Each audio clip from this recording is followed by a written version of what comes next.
Do the Kansas City Chiefs have something that's the best among other teams? Let's find out. At number 7, Billy Buffalo for the Buffalo Bills. One number describes Billy Buffalo, and that number is 8. For those of you that know about Billy, he's the 8-foot mascot for the Buffalo Bills. His outfit and name may be a little plain.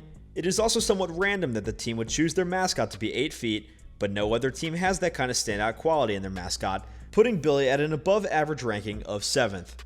At number 6, Pat the Patriot for the New England Patriots. In 1993, when the Patriots switched to their current logo, they wanted to keep some aspects of their old logo, which is now on their retro uniforms, so they took the man who looked like a Patriot from their logo on their helmet and used him to design Pat the Patriot. Since then, Pat has been at Foxborough cheering on the Patriots.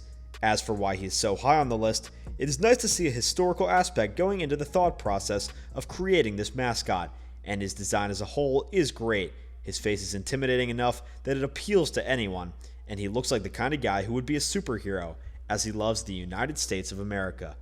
At number 5, Swoop for the Philadelphia Eagles.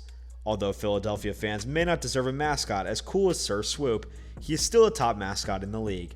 There's nothing too flashy about Swoop, but there's also no drawbacks. It makes sense that his name would be Sir Swoop, considering he's an Eagle. He does a good job of leading the team out of the tunnel and throughout the games when trying to keep the fans excited.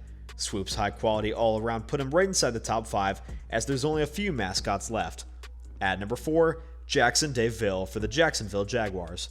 With such a tough, villainous name, Jackson sure looks like a dork even his other mascots would mock. Kids probably love him though, and he's well known for crazy stunts and jackassery. Since 1996, DeVille has done as much as possible to help entertain the fans and help the Jaguars get a win. He will interact with opposing players before games.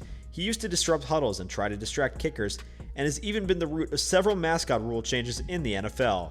Not only that, he does crazy stunts like jumping off the lights of the stadium, as seen in the photo, and he's a solid runner-up for the mascot coming up next. At number 3, Blue for the Indianapolis Colts.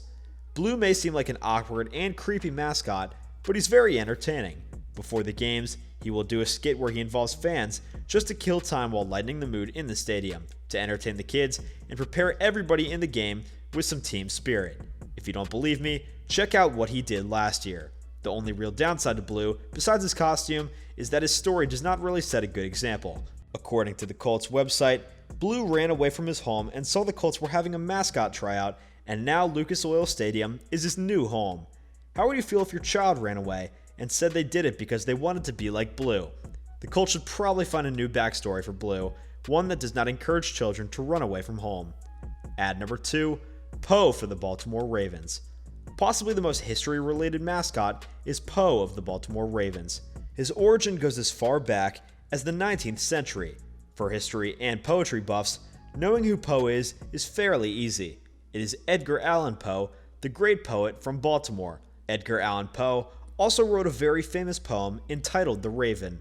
Not only is Poe's history pretty cool, but he's also the mascot for a very physical and tough team, so it only makes sense that the team's colors are black and purple. Aside from his slightly innocent face, there's not much else to say negative about Poe, as he's a great mascot to have. At number 1, KC Wolf for the Kansas City Chiefs. Well, since we're coming to an end of the video, the best mascot to get from the top is from the Kansas City Chiefs, with their mascot KC Wolf. Before Toro rode into the stadium on ATVs, KC Wolf did it. Before the Browns named their mascot after a fan section of their stadium, KC Wolf was. On top of all these aspects that other teams and mascots copy Kansas City for, to use with their own mascots, he does crazy stunts and even does security from time to time, like when he helped security guards take down a man who ran onto the field at Arrowhead Stadium in 2007. If there is one mascot who represents their team and fans as a whole and does a great job of being a mascot, it is KC Wolf. If only the Chiefs were as good of a team as KC Wolf is a mascot, then maybe they would win some more games. There are plenty of terrific mascots in the NFL, along with a handful of really bad ones. So let us know in the comment section down below. Did we miss out on any mascots? Are there any mascots that you guys are a fan or not a fan of? Please let us know. Well guys, thank you so much for tuning in. Be sure to smash that like button, subscribe to Pigskin Blast, and hit that notification bell so that you never miss a video. See you all next time.